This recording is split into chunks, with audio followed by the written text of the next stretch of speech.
In Europe, Muslims are on the rise. And even though you hear about France and you hear about the hijab taken off women's heads and you hear about pressure in the streets, the reality is on the ground that in Paris and Marseille, two largest cities, in France, 45% of people 25 years or under are Muslims. 45% of the population. In Belgium and in Holland, recent studies have shown that 1 out of every 2 babies born in the hospital, they're Muslims. 50% of the children born in their hospitals. And you will see the numbers rising. Even here in the Americas, you will see a huge increase happening now. There are many Hispanic people, and we have met Muslims now from South America, from Uruguay, Ecuador, from Peru, and this is not necessarily Muslims who migrated there. This is the indigenous people of Mexico. Also now there is a call, and Islam is on the rise. And in North America, as quiet as it's kept, especially in the United States, Islam is still rising. And so in terms of numbers, we are expanding, and we are people of the future. In terms of mineral wealth, our countries have within the ground, underneath the countries, huge mineral deposits.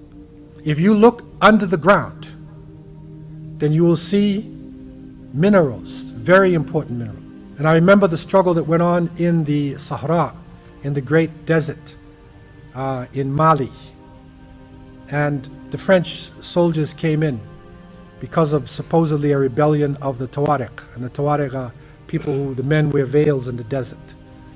Right? So the French came in because they wanted to bring stability to Mali. But the reality was that it has one of the largest uranium deposits in the world. It's under the desert in Mali. And the French nuclear program is based upon that. So the reason why they rushed there was not to help the Tuareg or the Malian government. It was the minerals. Similarly in Afghanistan, even in Somalia, when we were in Cape Town, a delegation came from Hargeisa to the Muslim Judicial Council. I was part of that council at the time. These are the leaders in Somaliland, and they were negotiating with South African mining companies to deal with the huge deposits of wealth, mineral wealth that is there. So let us not be fooled about what is going on. Our resources are powerful. In most countries, 60% of our population are young people. So the potential is there, but the problem is that we're looking at now is with the huge numbers, with the great wealth, there's a contradiction. Because with the great wealth, there is also poverty. There is amazing poverty, serious problems that are going on.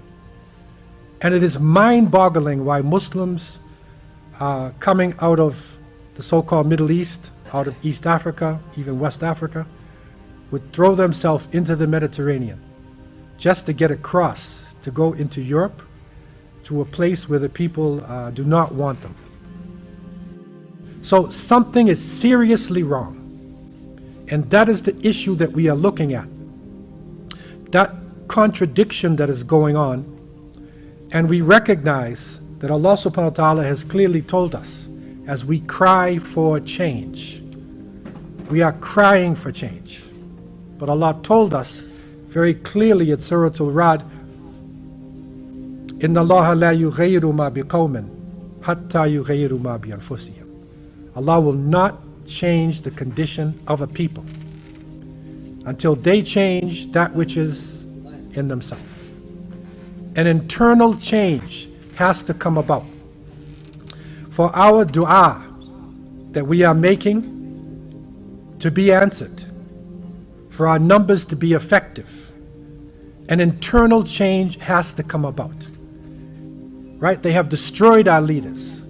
There was apostation, ridda, from just after the time of the Prophet ﷺ. Major fitna, confusion came in the ummah. We were attacked over and over again by waves of crusaders. Al-Maghul, the Mongols hit the Muslim nation like Yajuj and Majuj. Colonialism, our countries destroyed, leadership killed. We see it happening over and over again. Now we see cities decimated. But somehow we come back. We come back. That is the mercy of Allah subhanahu wa ta'ala. That people who are not Muslim enter into Islam, but also that Muslims analyze themselves, make repentance, and reconstruct. And they come back. Tawbah is a crucial issue for us, and it shouldn't end there. To be sincere to Allah subhanahu wa ta'ala is also to come to the aid and assistance of His religion. It's not just to talk, but whatever skills, whatever abilities we have, some of it has to go toward raising this ummah up.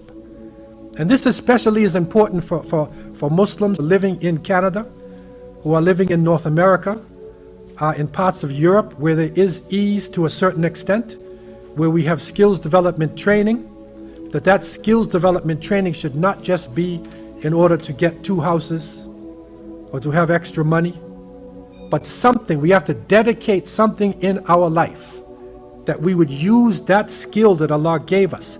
Think about what you have, whatever it is you have, right? To take something that you have and give it back to the ummah. You will do something to assist Muslims.